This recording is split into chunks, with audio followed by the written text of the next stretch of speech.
On the subject of people who might be going to jail, Big Tish is in big trouble. And I say this is not a question of let's weaponize it because they've weaponized it against us. This is a question of confession through projection that the Tishes of the world, Letita James, AG of New York, they look at everybody and they immediately impose on them the crimes of which they are guilty because that's how they see the world.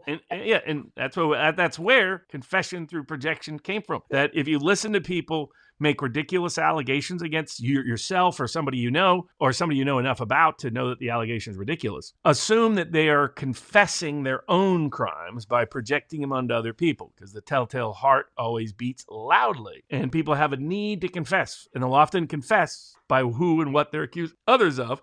Letita James accusing President Trump of bookkeeping irregularities in order to cover up some crime that was all garbage. But what it told you was, this is someone, by the way, that indictment is probably the best evidence against her. It means she knows very, very well the significance of every single financial related document you submit to any financial institution. And turned out, of course, she's been the one fraudulently obtaining money under fraudulent pretenses by lying about on those forms repeatedly and materially for more than a decade in multiple jurisdictions. Now, I covered it in thorough detail earlier this week, so you can go check that stream out. I won't go through the document itself. The document is a letter of referral for prosecution.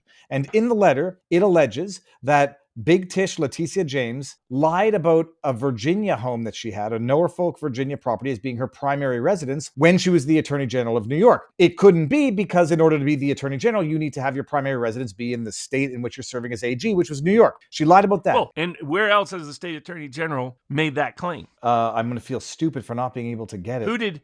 Who did she help sue to keep off the ballot based on primary RFK Jr. Exactly. Oh my goodness. So she's someone who has shown intimate awareness, intimate knowledge of what it means. And for those people that don't know, there are certain loans you can only get if it at the interest rate you're getting it at, if it's your primary personal residence, right? Certain FHA loans, other loans. And so it has a direct economic impact on the bank's willingness to lend you the money and the amount of money you have to pay the bank. And what she did is systematically and systemically lie and kept claiming multiple different residences were her so-called primary residence, including on one case saying she was married to her own dad. This is another one. Dear Lord, even Ilhan Omar, at least left it to the brother, didn't go like full incest. Well, Letita likes older men. I mean, that's how probably she ended up with Engeron. She lied about the Norfolk property being her primary residence because, like you say, they'll give you a better rate if it's your primary residence. If not, if it's a secondary residence, the rationale being people are less likely to continue paying the mortgage on secondary residences. There's increased issues about not visiting them, not being there, etc. Her father was her husband, another one. The one that I found absolutely amazing, especially in light of what she accused Trump of, she accused Trump of overstating the size of one of his condos to get a more preferential loan, where what she did was understate the size of one of her units, which she said was 4 residential units, to get a better loan, because if it becomes 5 units, then it's no longer a residence or no longer a family residence, and it's a multi-unit, and they don't get as favorable rates. The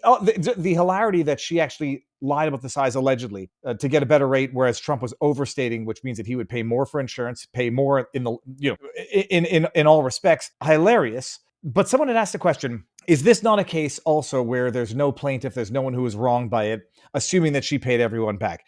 She was getting these loans on Fannie Mae, Freddie Mac. Those are federal institutions, right? Yeah, absolutely. So what she was getting is federally subsidized loans, scamming the American taxpayer, scamming the bank, and enriching herself. And I want to flesh out that distinction so that no one makes that. It's not a private bank saying we were very happy with the loans, we got paid back, all good and well. These are they were federalized institutions after the 2008 housing collapse. I remember that occurring.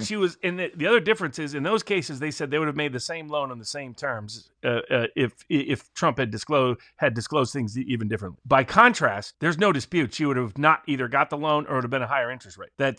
She's not going to be in a position where the bank can come in and say, "Oh no, there was no impact here." They would say, "Yes, there is. We made less profit than we otherwise would have because and we may not have even extended the loan, but we definitely would have. We made less profit because of this." And then the taxpayer dollars that went into subsidizing it, that a loan that never should have been subsidized under the FHA rules, because she didn't qualify. She lied in order to get the benefits. So this letter for referral for prosecution, who drafts it? Who does it go to? And then whose decision is it to take action? Is it Pam Bondi? It was the regulatory authorities concerning the banking laws that made the referral, and that's appropriate because they don't have an inherent criminal prosecutorial power themselves. And it goes to the Justice Department of the Southern District of New York. So but also, because she did what she did in Virginia, they can prosecute her in Virginia. So they don't have to prosecute her in New York, where she obviously has a lot of political connections and protection, as the Attorney General did. But in Virginia, she has far less of those political protections and connections. And so you may see the indictment go there. Ultimately, a Pam Bondi decision.